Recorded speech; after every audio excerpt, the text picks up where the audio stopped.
go. Oh, there you go. It's preparing to stream live on YouTube. All right, guys, welcome. Tonight is our Arizona NORML September 2020 chapter meeting. And with us, we've got some special guests and some special announcements to make tonight. We've got John Udell. Okay, looks like it's live there. Let me change my audio. I'm getting some double there. All right, sorry about that.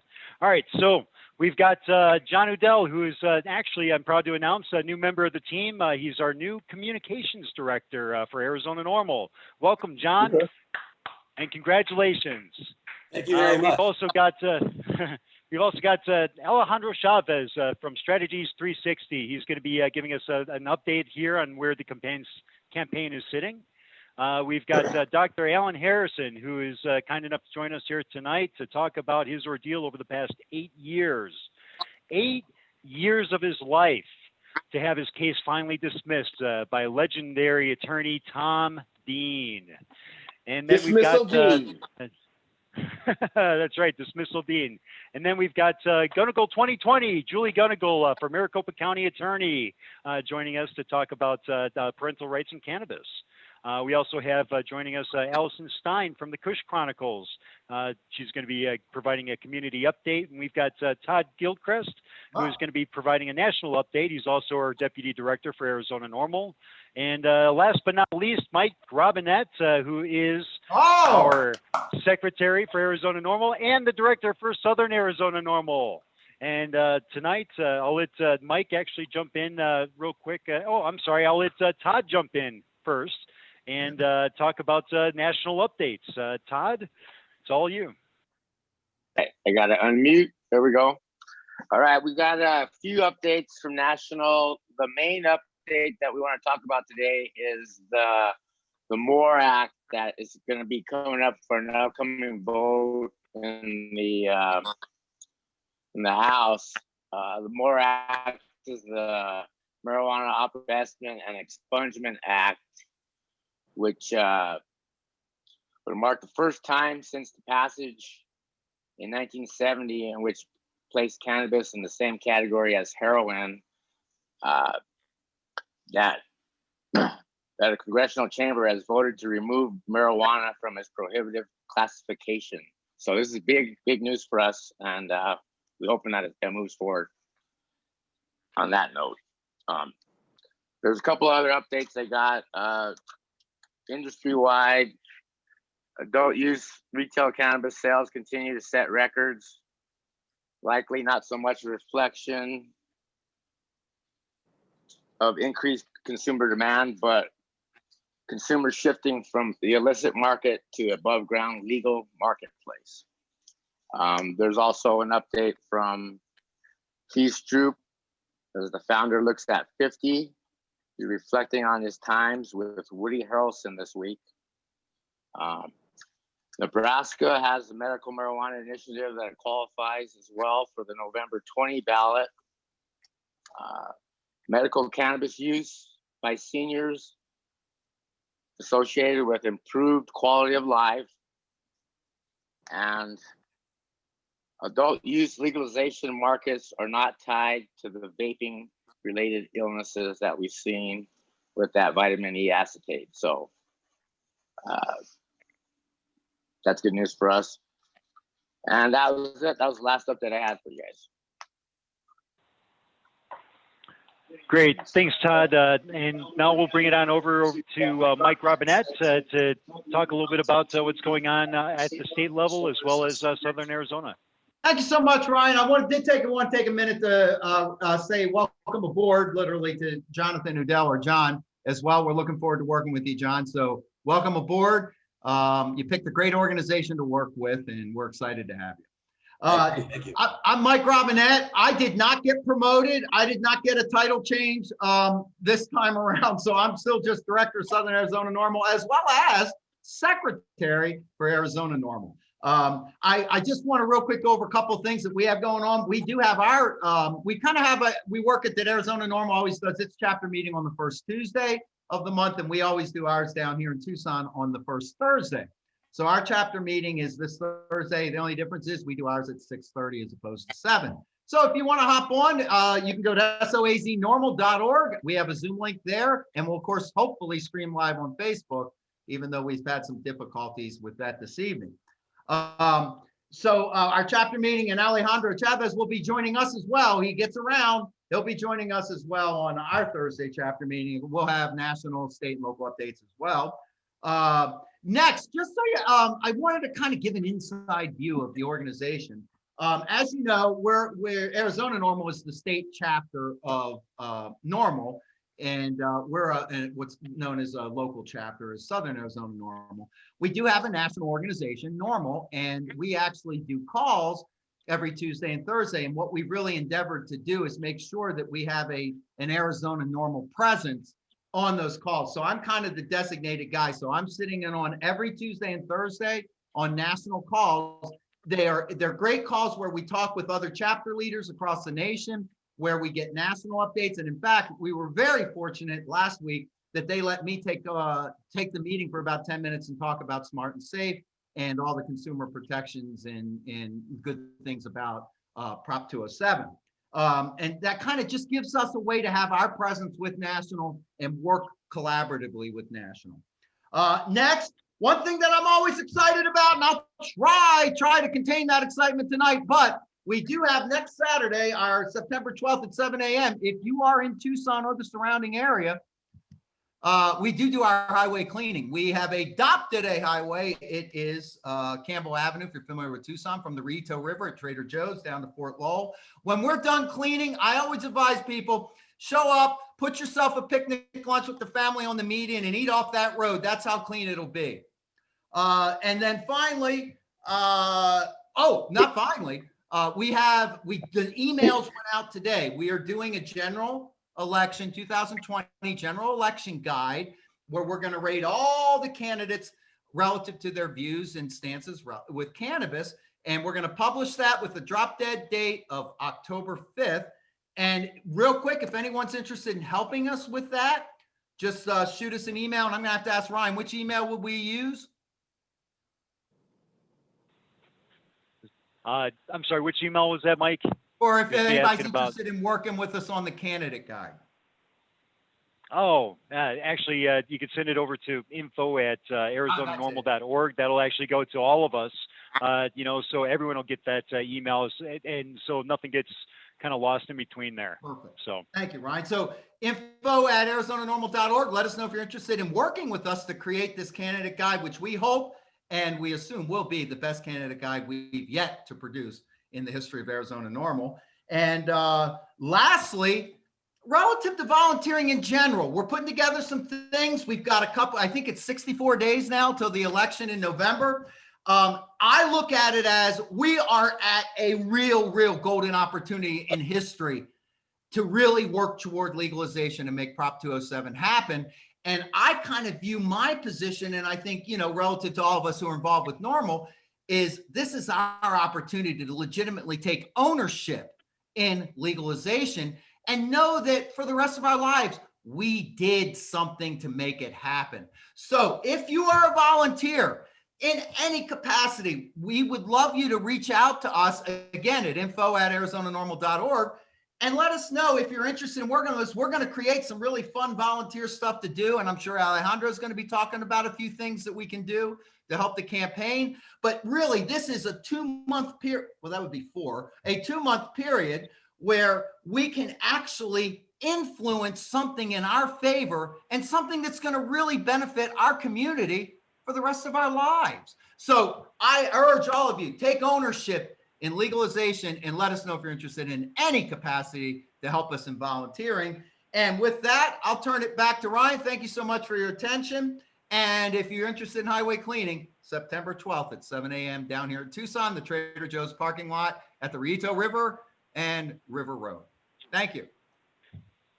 Thanks, Mike. And right now, I think it would be a great time to jump into Dr. Alan Harrison and actually, have him explain a little bit about his ordeal over the past several years and what he's had to go through. Dr. Alan Harrison. Dr. Harrison, please take it away. Hi, and thanks for having me tonight. This has been kind of a culmination of a lot of things. Again, I want to publicly thank Tom Dean in front of the internet, everybody, the whole world.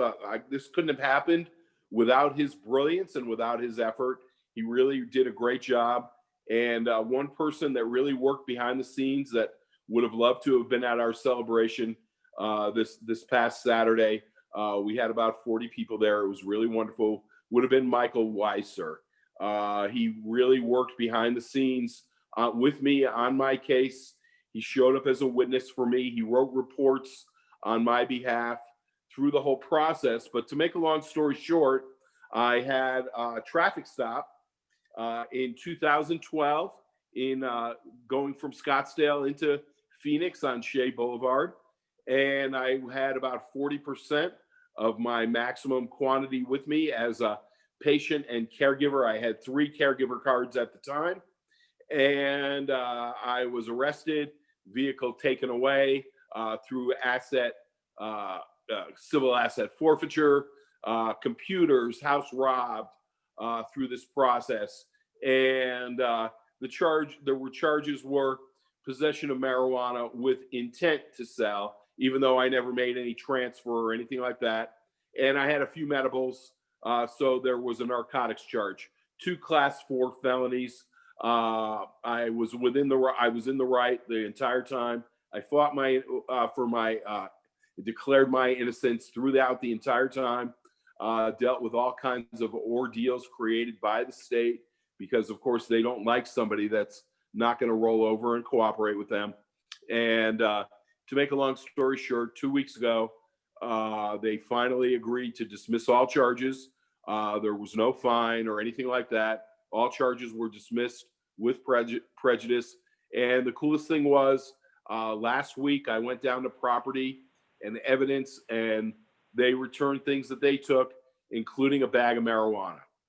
And so the state, Phoenix Police Department gave me back my marijuana. And that's absolutely unheard of. And I'm pretty excited about that. So are you going to, okay, right. That was going to be my question, right? But absolutely. Dr. Harrison, can you do me a favor? And for everyone who doesn't know exactly who you are, can you talk a little bit about your career up to that point and really, what it was that you were involved in that, stemmed these charges and everything else from? At the time, I was a caregiver and a patient, but in addition to that, I wore several hats. I was a chiropractor. I graduated from Palmer College of Chiropractic, where chiropractic was discovered in Davenport, Iowa in 1986. And I went to practice in Colorado, where my talents were quickly recognized. And I started to work with pro triathletes, which ultimately led me to being one of the Olympic doctors. Sport Magazine called me the secret weapon of human performance of the world's fittest man. And so I did that till enough years went by that I couldn't pick up a glass of water. I left clinical practice in 2005 and moved down to Arizona and became a licensed financial planner. And at the time of the arrest, I was tracking for a 6-figure retirement income as a financial guy. And for people that don't know, even just being arrested as a financial person holding a financial license, you're immediately kicked out of that dance and you never get back in. So this has been a deal for me that it really is. It cost me about 7 figures to do this dance. And against the state of Arizona, I was determined that I was not going to compromise myself one bit. I was of 100% integrity all the way from the beginning. I've operated my life that way. And I was not going to be wrongly or falsely accused in any way, shape, or form. And I think the state got to really discover that and appreciate that. Do you think they really appreciated it, though? Well, yeah.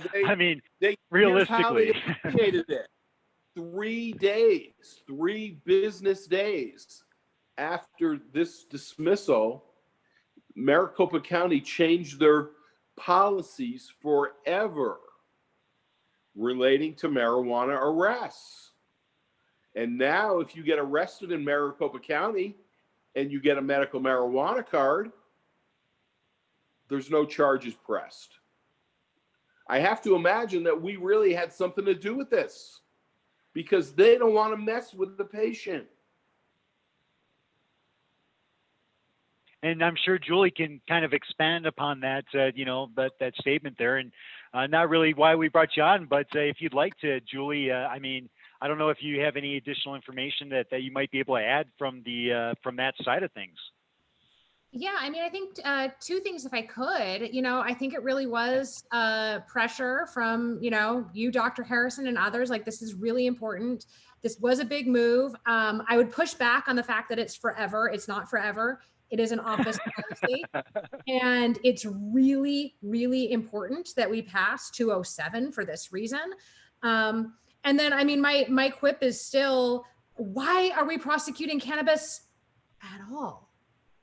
That is a decision that is being made within that office. So I look at that as much of a win for patients as it is a doubling down on prosecuting folks for cannabis.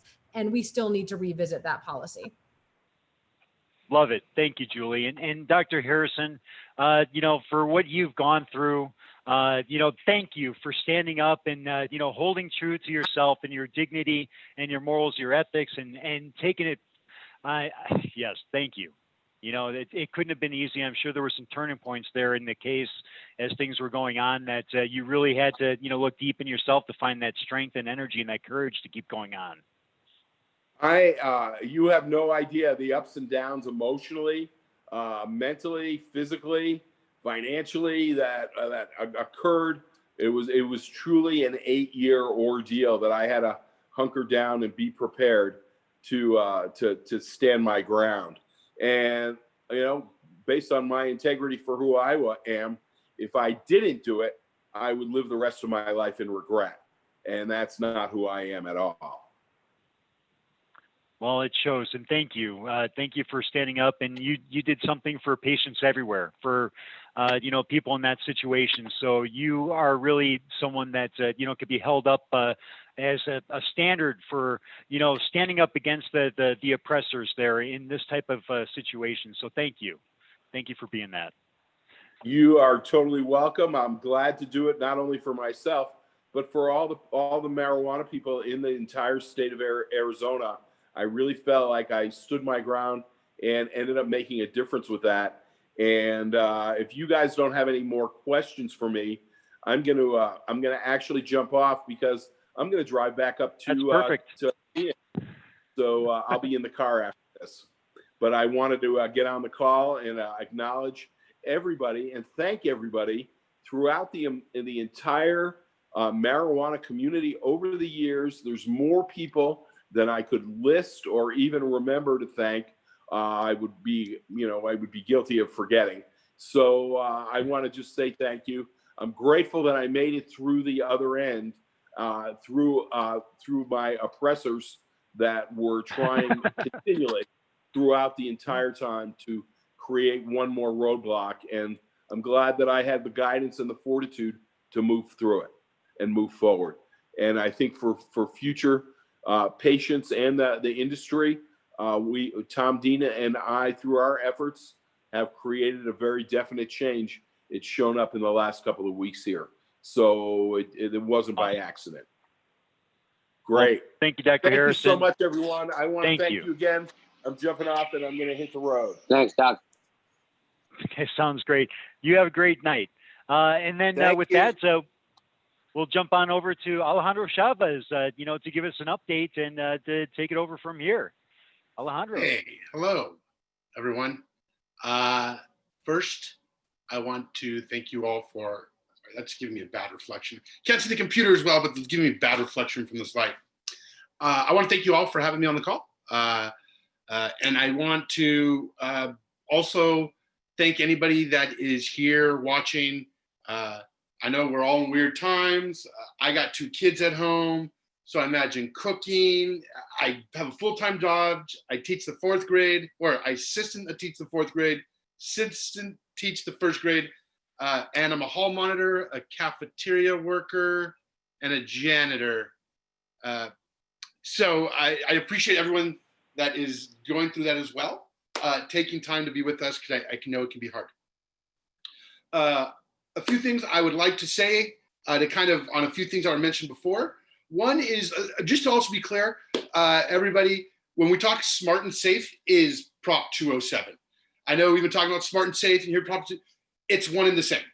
So Prop 207 is smart and safe. I just think we should be clear in case there's people. I know that all of us on this call use it interchangeably, but for those out there, I just want to make it very clear. So if you go to your ballot and you're like, oh my God, I don't see smart or safe, Prop 207, and plus smart and safe will be on it. But Prop 207 is smart and safe Arizona. And the other thing is, I just want to remind everyone that this is a mail-in ballot state. So if you haven't gotten your mail-in ballot or requested one, you haven't gotten one yet, but if you haven't done your be on one, you should. And so that means that our election's actually like 40 days away, maybe even less, like 36 days away, really, right? Mail-in ballots go out 27 before. So we're like at 36 days, to be honest. And you think that first week, this ballot, we got like 45 days before we're starting to see majority of the ballots come in. So I know we all are used to traditional 63 days of voting season. You're gonna get your ballot in November 7th, it goes out, you're gonna have it, turn it in right away. So I wanna be that annoying guy now. So that way when you get it on November 7th, you're like, why was that guy on like September 1st being so annoying about it? This is why I'm being annoying now. So on October 7th, you can remember. And I do want to emphasize 36 days is how long before your ballot gets in the mail. 36 days, people, 36 days from September 1st. All right, enough with that. Let me tell you some of the things that are happening. The campaign is in full swing. We had 2 court cases that we basically survived the challenge. And I should be totally transparent that the reason why they did that was because they knew that we have a really, really, really good, this has a really good chance of passing. And it's really in our position, it's really our ability to keep that happening. We run like we're always behind. So we need to focus on the things that start getting us there to the election. Hold on one second.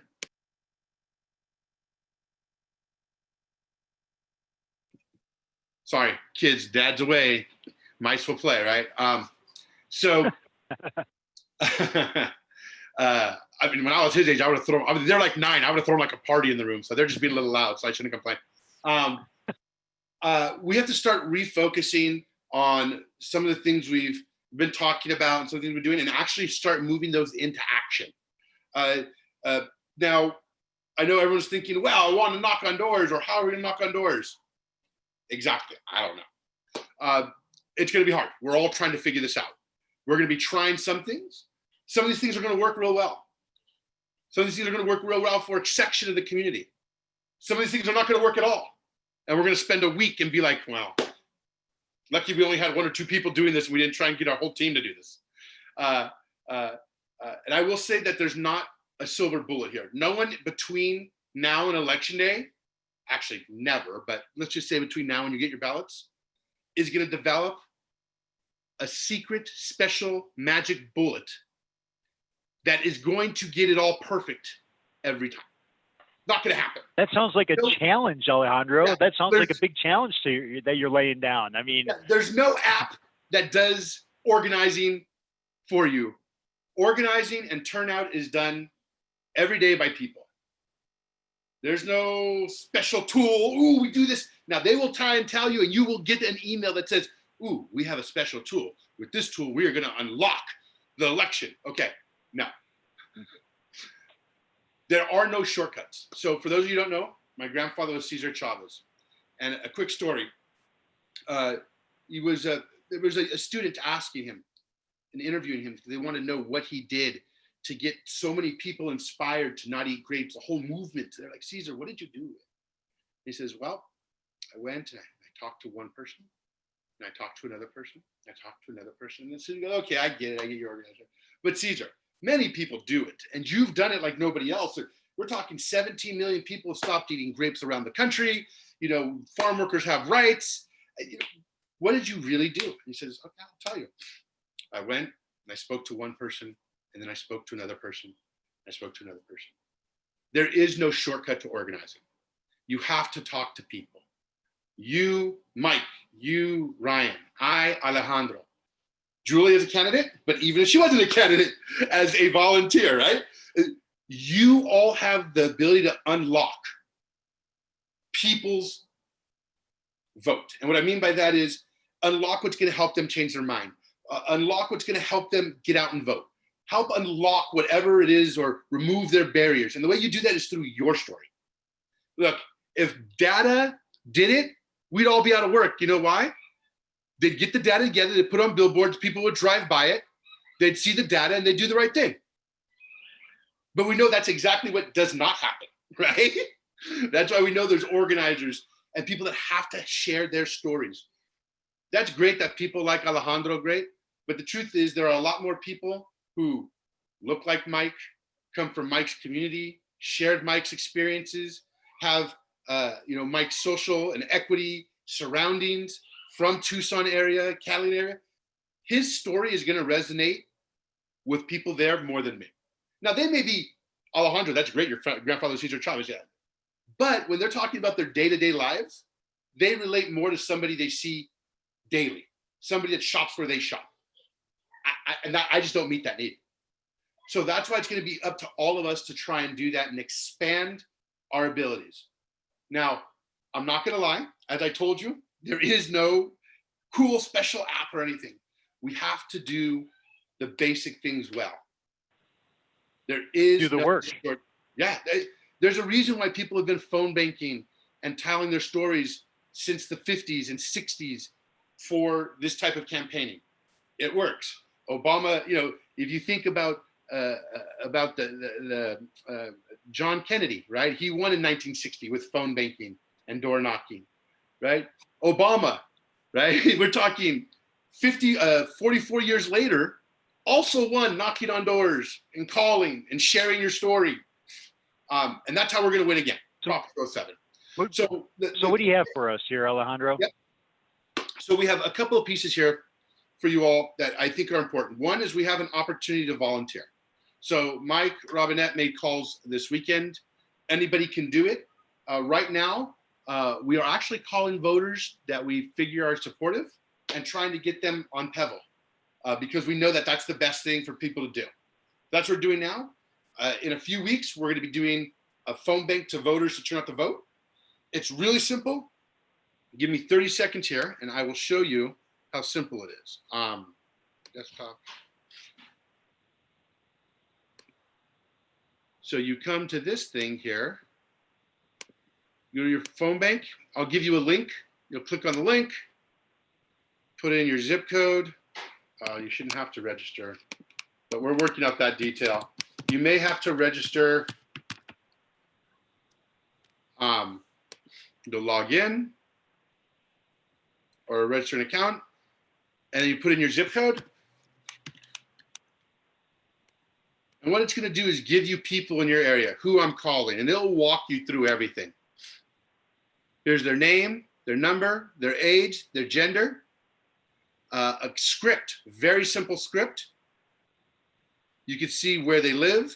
Now, there just aren't a lot of people around me, so it's going to act like a ring and get people closest to you. Practice the script a few times. You'll go through this, ask the questions, do the responses, and when you're done, you'll just put in reply and you'll go to the next call. It's actually pretty simple. And then one last thing. Sorry, I know I'm going over time, and I apologize. The last thing is we also need to collect your story. I've mentioned that. I know that a lot of people have probably seen Mike Robinette right there. He's done video. Let me show you this real quick again. He's like, no, don't show it. He loves it. You're on mute, Mike. Sorry. He loves it. You're the poster child here, Mike, so you can't get away from it. Exactly. Record it. And you know what? Like, I had somebody that didn't know how to work their camcorder and phone too well. I recorded it for them. You haven't put you put their name, their email, their phone number, their upload. What's important is down here, you make sure that you could read this part to them. You authorize Smart and Safe to share your testimony on their website and social media accounts. Check that box, square it. It takes literally a minute.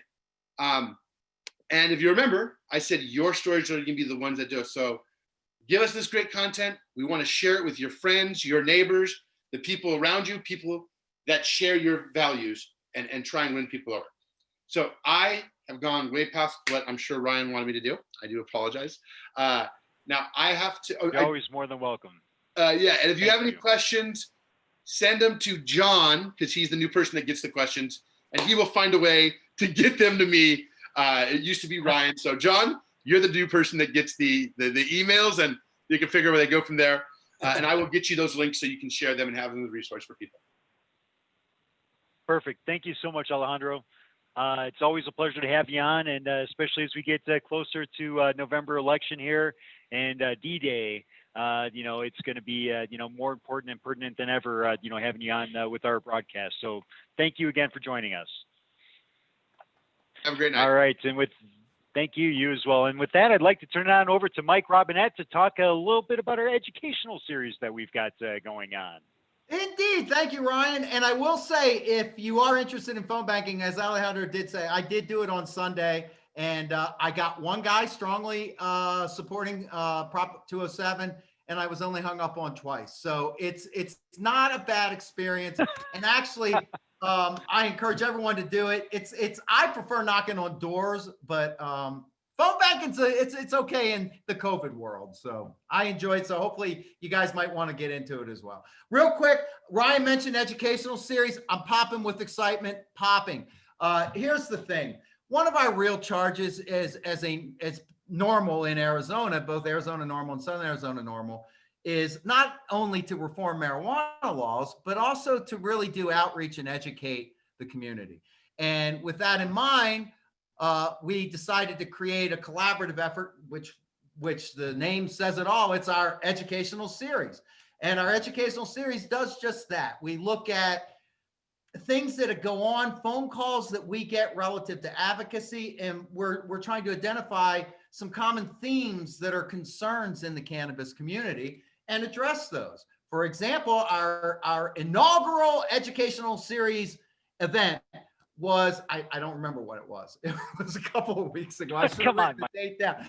It was at some time in the past. It happened because I was in it. But we did a great half-hour feature on marijuana and guns, because we got calls all the time. What happens if I have a card? Can I have a gun?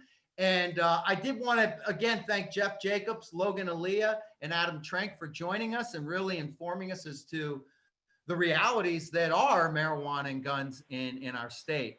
And next, we get a lot of calls and hear a lot of concerns about, in our state, about parental rights and how marijuana use gets caught up with the Department of Child Safety, which used to be CPS, but now it's DCS. And so we hear a lot of concerns. I just had a call recently down here of someone who had an issue with parental rights, particularly with cannabis. And so we're going to next kind of look at our next installment of the educational series will be parental rights and cannabis. And with that, I'm going to turn it over to Julie, who is, again, the Democratic candidate for Maricopa County Attorney, and she'll be talking with us about parental rights and cannabis. Julie. Well, hey, thank you. I love being at NORML meetings. These were my favorite meetings before COVID because there's so much energy and joy here. And yeah, we're talking about something that's near and dear to my heart. I've spent the last 7+ years working on cases involving moms, babies, and justice. And I'm very concerned with what I saw as a trend in Arizona where any amount of marijuana was treated like automatic neglect. So, I mean, if there was one message that I wanted people to know about this evening, well, actually there's two. There's a vote for me because we have an election going on and I'd love to tell you why that's a great choice. But as important, if not even more important, we have to pass 207.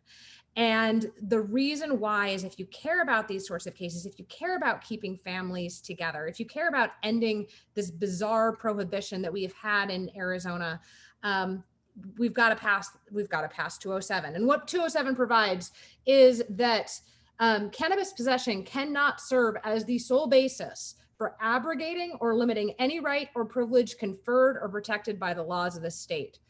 And if I may translate from lawyer to, the way everybody else should be speaking, what that says is that when we pass 207, it's not just that we're going to be more fair. It's not just that we're going to stop literally lighting money on fire, imprisoning patients and our cannabis community. It's also that we have the opportunity to treat parents fairly, because parenting your children is a fundamental right. And it will make it so that the state can no longer use cannabis possession or use to abrogate that right to take away children through this sort of process. And it gives greater teeth than what we have seen before. No, it's not perfect, but it's written by a lawyer. It's not going to be perfect. But it is a huge, huge step forward, and we all need to be activating voters to get out and vote for this tremendous proposition. Thanks, Julie. Now, how big of a deal is this right now in our state? How much of a problem is this causing for people and families? Right now, I mean, I hear stories all the time, but being in this position here, I feel like it's always coming in. It's a huge issue, right? But from your perspective, what do you see? Yeah, I mean, I'm seeing a lot of these cases and people asking for referrals. I'm not taking cases right now because running is my full-time job for the third largest prosecutor's office in our country. But I routinely get referrals and got referrals before running, and still to this day do, for people who have been drug tested without their consent during labor and delivery. And where doctors and hospitals have used cannabis use or a positive, and we all know how common false positives are, as cause to separate families. I've seen it with young children and the involvement with the system. And I've seen it as a way to drive wedges and drive people into our school to prison pipeline and our overly carceral system, where tonight alone, we're going to have 150 folks who are in bed in an Arizona prison for no other reason than cannabis possession, simple possession. And it's to the tune of over $50 million wasted dollars a year. So it's a problem. And I think the even worse part is the distrust that it breeds, right? It's not just what the system is doing to families and moms and dads in particular. It's the fear that it's instilling within the cannabis community. I think that part is reprehensible, and that's where we need to do better. And having a law like 207 in place, along with a reform-minded county attorney who gets it, who is committed on day one, irrespective of whether or not 207 passes, to dismissing every marijuana possession charge for simple possession. That's something that we all need to be pushing for come November. In the next 63 days. It's coming. It's right around the corner. That's for sure. And I'd love to give you this opportunity to not just talk about what we asked you to talk about here, but your campaign and anything that you would like to share in regards to that. Holy mackerel! I want to tell you what I built because one of the great joys of being here at NORML was Mike Weiser, and Michael got it. He got it. Politics is people, right? It's relationships. And that's what makes it fun. I mean, it's also what makes it painful when you disagree, but it's what makes it so joyful when you can get it right around different issues. So my campaign is about that. It's about grassroots. It's about over 450 volunteers who are working night and day to flip our county. It's about the 500,000 text messages that they sent out during the primary. It's about the 30,000 phone calls that they made. And it's about the 1 million more texts and phone calls that they're going to make over the next 63 days to activate voters. And it's about being on message. And one of the core platforms of this campaign has always been that we need to end our bizarre and wasteful war on drugs. And we need to start day one, and we need to start with cannabis. So not only are my volunteers out there messaging for why we need a reform-minded county attorney who's willing to be smart with our resources and willing to be fair, but it's also messaging, hey, while you're at it, please pass this incredibly important proposition, because we need every single stinking vote. We know that this is going to be a record You are awesome, Julie. election. It's the right thing to do. Whether or not I'd be running, I'd be doing this too. I'm really, really excited for what this represents. And I think we're all going to win, but the path to winning is together. Agreed. That was beautifully said. Sorry to interrupt you, but that was absolutely amazing. Thank you for the work that you guys are doing, in helping, promote, smart and safe, as well as, the other agenda items. I mean, reform is really on the agenda. I mean, that's really what it is. And, thank you for doing what you do and, what you're doing, and, all the luck to you here in the upcoming election. So thank you. And with that, I'd like to jump on over and take a second to give John the opportunity to talk a little bit about himself and, give a little bit of background in history as our new communications director. Sure. So I'm John Udell. I'm an attorney right now with Rose Law Group. I practice cannabis law in addition to some other matters. I went to law school over here at Arizona State University. And while I was in law school, I was diagnosed with a condition that actually led me to use cannabis medicinally. So I had been kind of skeptical of that for a long time, at least the true medical effects. And I was pleased to find out that I was totally wrong. And yeah, I benefited a lot from the relief that it brought me. And I'm happy to be here with all of you trying to push forward and the war on drugs, starting with cannabis, like Julie so aptly put it.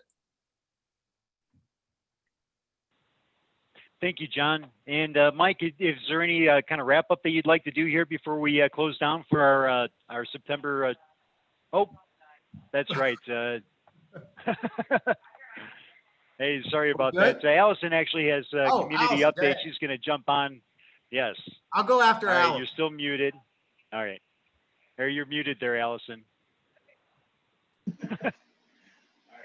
Just Earl Camp is coming up, and it's the weekend of the 6th of September. There's a volunteer meeting tomorrow. Go to their Facebook page, sign up. They need volunteers, and that's about it. Thank you, Allison. Short and sweet and to the point. And Mike, would you like to kind of wrap things Quickly, up I there? just wanted to promote again real quick. Thank you, Julie. And look for promotion on our educational series, part 2. It will involve parental rights and cannabis. And we are looking forward to sharing that information. In fact, we think it's so powerful, we'll probably do 2 or 3 installments within the series just on the topic. It's that important. So please look for it. We'll promote it heavily so you know it's going to be happening. Thank you to Julie. Want to thank also Alejandro Chavez for joining us this evening, as well as Dr. Harrison, and sharing his harrowing 8-year tale of everything that's wrong with our judicial system. So thank you, of course, to everyone who works with us and follows us. We appreciate your support here at Arizona NORML. And with that, Ryan, I'll hand it back to you. Great. Thank you once again, everyone who joined here tonight. One final thing in remembrance of Michael Weiser and what he's, been able to, bring and make happen. We are here at Arizona NORML, of course, following through with him as kind of a driving motivational force. I have recently stepped up into the role as state director for Arizona NORML as of this past week, which has provided the opportunity for John to come on as our communications director. So just to a point of clarity there. If there's anything that I could do for anyone out there, by all means, reach out to me directly. My email address is Ryan, RYANW, at arizonanormal.org. RYANW at arizonanormal.org. Feel free to email me any point in time. Love to hear from everyone.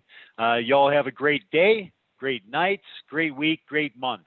And we will talk to you all coming up very shortly. Bye now.